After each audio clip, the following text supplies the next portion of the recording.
Bonjour à vous, bienvenue à l'école de guérison divine. Nous allons lire le premier passage qui est Jacques chapitre 2 verset 20. Jacques chapitre 2 verset 20. Veux-tu savoir, ô homme vain, que la foi sans les œuvres est inutile? Amen. Lorsque vous voulez être guéri, vous devez agir par la foi. C'est-à-dire que vous devez commencer à faire des choses que vous ne faisiez pas sans douter. Agir par la foi, ce n'est pas agir dans le doute. Agir par la foi, ce n'est pas poser des actes de guérison et en même temps vous avez la boule au ventre. Agir par la foi, c'est pas dire, bon, je vais me lever de mon fauteuil roulant pour marcher et vous avez la boule au ventre, est-ce que ça marchera? La dernière fois, j'ai regardé un film, bon, ça fait peut-être un mois, j'ai regardé un film, bon, moi j'aime parfois regarder des films, c'est pas un péché. J'ai regardé le film Matrix. Matrix 1, le 1. Et il y a une scène mythique là où Neo, c'est-à-dire le personnage principal de Matrix, affronte on pourrait dire son mentor, Morpheus. Et pendant qu'ils sont en train de se battre, à un moment donné, Morpheus va dire une parole vraiment étonnante. Parce que les gars qui ont fait Matrix, vraiment, c'est des gars, tu sens que c'est des gens qui comprennent vraiment le monde spirituel. Et Morpheus va dire une parole à Neo. Il va dire à Neo, tu n'es pas le meilleur quand tu le crois, mais tu es le meilleur quand tu le sais. Est-ce que vous comprenez ce que cette parole signifie? Il dit, ce n'est pas quand tu crois que tu es le meilleur que tu es le meilleur. C'est quand tu le sais. C'est-à-dire que c'est une ferme assurance à un niveau tel que vous êtes prêt même à parier même la vie de vos proches parce que vous savez que vous êtes sûr d'être le meilleur. Si un enfant de 4 ans vient vous voir et il dit je veux faire la bagarre contre toi, il vient et commence à parler. Il dit oui, moi je veux faire la bagarre contre toi. Vous allez rire. Vous allez dire au bébé là que moi je suis un homme de 30 ans. Toi tu es un bébé de 4 ans. Tu ne peux pas me taper. Le bébé dit si on va faire la bagarre, je vais te taper. Et il vient, il commence à te donner les coups de poing. Il commence à vous donner les coups de poing au pied. Vous allez rire. Vous allez rire. C'est-à-dire que si on vous dit de faire un combat, vous pouvez même parier votre maison. Vous pouvez parier votre travail. Parce que vous êtes sûr que le bébé de 4 ans là ne peut pas vous mettre KO. C'est ce qu'on appelle la foi. C'est une ferme assurance. J'ai discuté avec une maman et elle m'a dit, c'est même pas moi qui lui ai dit, hein, c'est elle-même. Elle m'a dit, Josué, ça fait 3 mois que je ne prends pas les médicaments, mais les médecins m'avaient dit que si je ne prenais pas ces médicaments-là, j'allais avoir beaucoup de problèmes, j'allais mourir. Mais il n'y a rien qui m'a atteint. C'est même pas moi qui lui ai dit de ne pas prendre les médicaments, elle-même. C'est une ferme assurance. Une ferme assurance.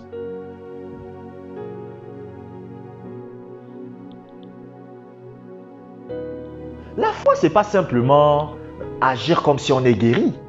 C'est plus que ça. La foi, c'est pas simplement se lever et commencer à poser des actes comme si on était guéri. C'est plus que ça. La foi, c'est lorsque vous atteignez un niveau là où il n'y a plus de peur en vous. Écoutez, moi si on me lève pendant la nuit, quelqu'un me met le couteau à la gorge, il me dit on fait un pari. Est-ce que tu es africain? Je ne vais même pas douter. Je suis sûr d'être sûr d'être sûr, d'être sûr, d'être sûr, d'être sûr, d'être d'origine africaine. Je suis sûr. Il n'y a pas de ça. Quelqu'un ne va pas me réveiller pendant la nuit et il va me dire, en fait, moi je pense que tu es un japonais, hein? Tu es d'origine japonaise. Je vais lui dire, tu mens. Je peux même parier, écoutez, je peux parier tout ce que j'ai. Je suis sûr d'être sûr, d'être sûr, d'être sûr, d'être d'origine africaine. C'est ça la foi. C'est une ferme assurance. La foi, ce n'est pas seulement une assurance, c'est une ferme assurance. Donc, il ne suffit pas de poser des actes, mais il faut poser des actes par la foi. Est-ce que vous comprenez? Je ne sais pas si vous me suivez.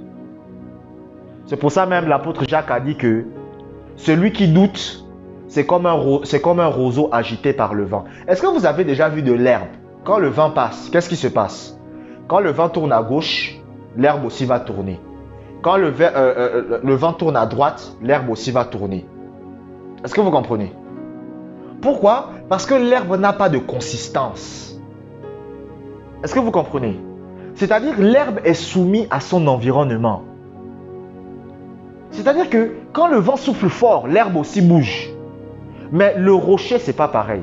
Un rocher, le vent va à gauche, le rocher est toujours au même endroit.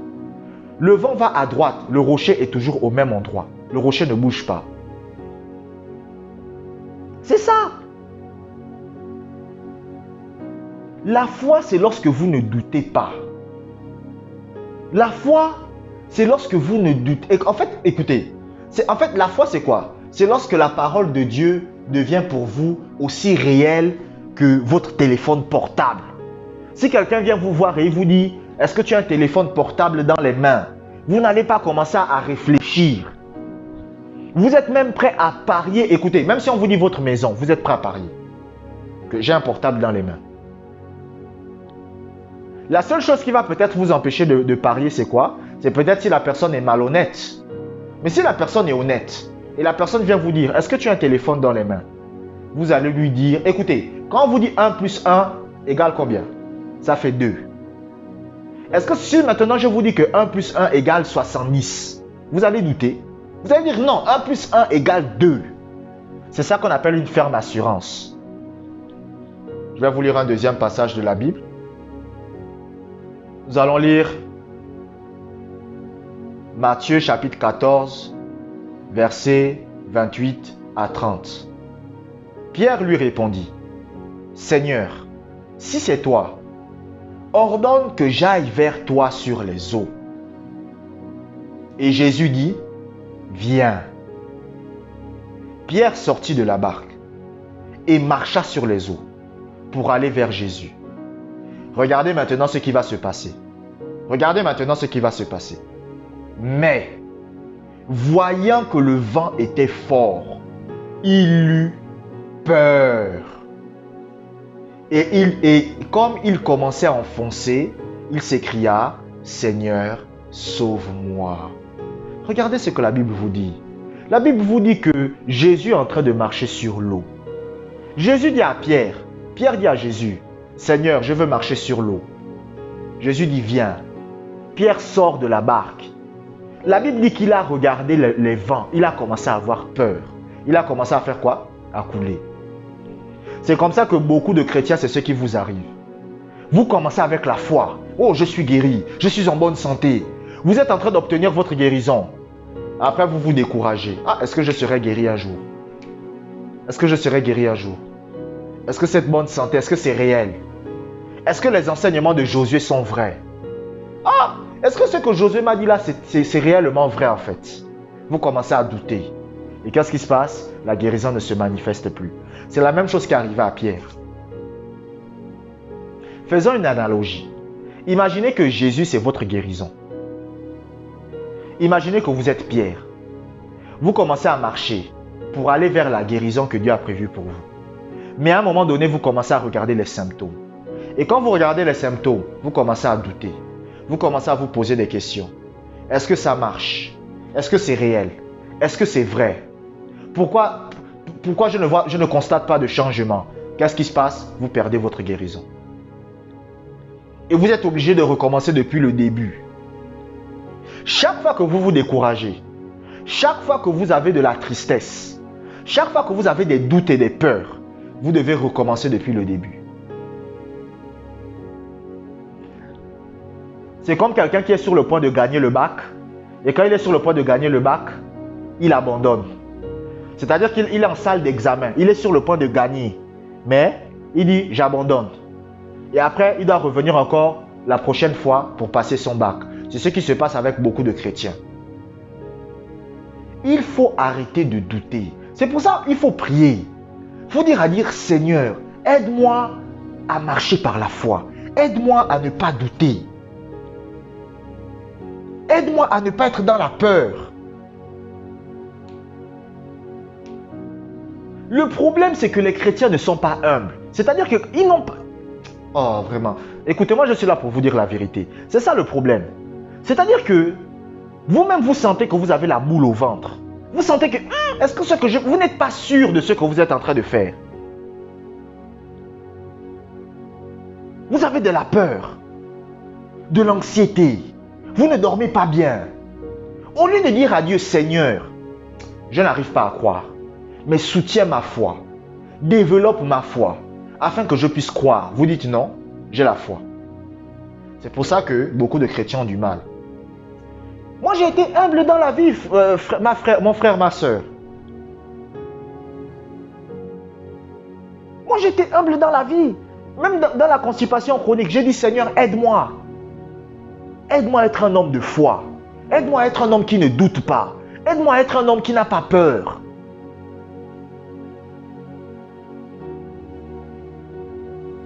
Aide-moi à ne pas douter. Aide-moi à vivre par la foi.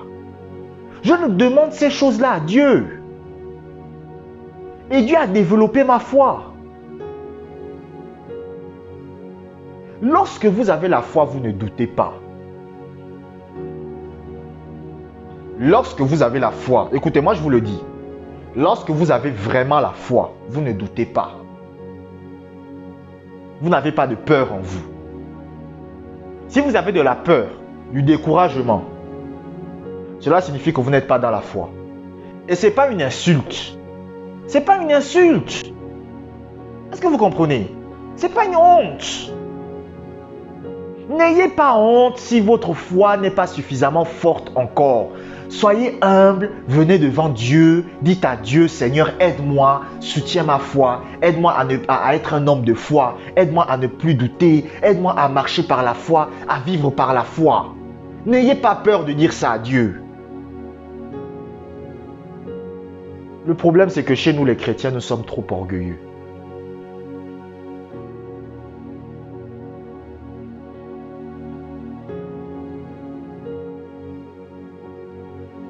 Moi, c'est des prières que j'ai faites de par le passé. Seigneur, aide-moi à développer ma foi, à avoir une foi qui ne doute pas. Vous comprenez? Mais vous ne pouvez pas poser des actes et vous douter. C'est pour ça que beaucoup de chrétiens ils vont dire, oh mais je fais ce que la Bible me demande de faire, j'agis comme si je suis guéri, mais pourtant je ne vois pas la guérison se manifester. Mais vous le faites, c'est vrai, mais vous le faites dans le doute. Vous le faites avec la boule au ventre. Vous le faites avec la peur. Vous le faites avec l'anxiété.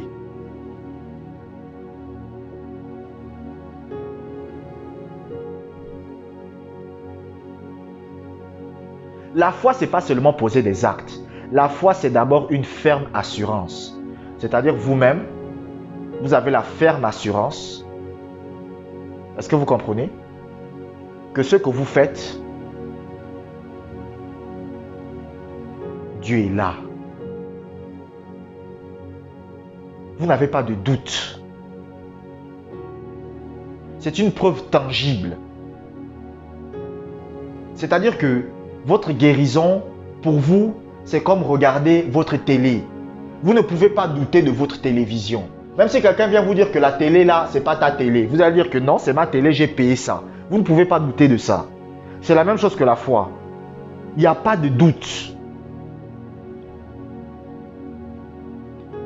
Je vous remercie d'avoir écouté cette vidéo jusqu'à la fin. Abonnez-vous pour des prochaines vidéos. Que la grâce du Seigneur soit avec vous.